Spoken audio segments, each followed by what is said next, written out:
And with us now is the former mayor of Hartford, who's also a Democratic delegate heading to Chicago. Mayor Bronin, good to see you here in the program. Good to see you too. So let's talk a little bit about, first of all, what have you been doing since you left office? I've been doing a bunch of things, but most importantly, I've been sleeping better at night.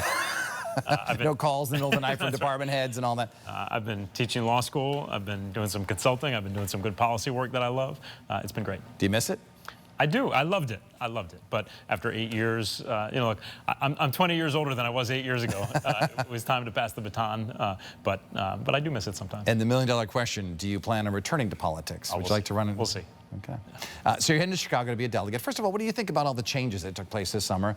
President Biden deciding not to run again, Kamala Harris sewing up the nomination fairly quickly, and now the selection of Minnesota Governor Tim Walz as her running mate. I think that President Biden has been one of the most effective presidents in my lifetime, and I think he made the right decision for the country, for the party, to give us the best chance to win and maintain the progress that he's made. And I think Kamala Harris has been an incredibly unifying, effective candidate in this first few weeks. And you've seen a level of enthusiasm and engagement and unity and focus and sense of mission from my fellow Democrats that it's pretty extraordinary. Have you had any dealings with the Vice President at all? I've met her, but I haven't dealt with her well. What kind of things would you say to her if you met her in terms of what Connecticut would like to see from a Harris-Walz administration? I think what Connecticut would like to see is the same thing that most of the country would like to see. I mean, first of all, the Biden-Harris administration has a tremendous record. For the first time in a generation, we're making investments in our infrastructure. We're investing in our industrial strength and innovation. They passed the most significant climate bill in our history. They have worked to defend and protect women's rights. And I think that needs to continue. And at the same time, one of the things I love about the pick of Tim Walz as vice president today is he also has been a really powerful voice on just bread and butter issues that matter everywhere. Things like, access to affordable child care, paid sick leave, things that I think most Americans really care about. Yeah, a basic question about being a delegate, because I think a lot of our viewers may not understand, what exactly is the role of a delegate?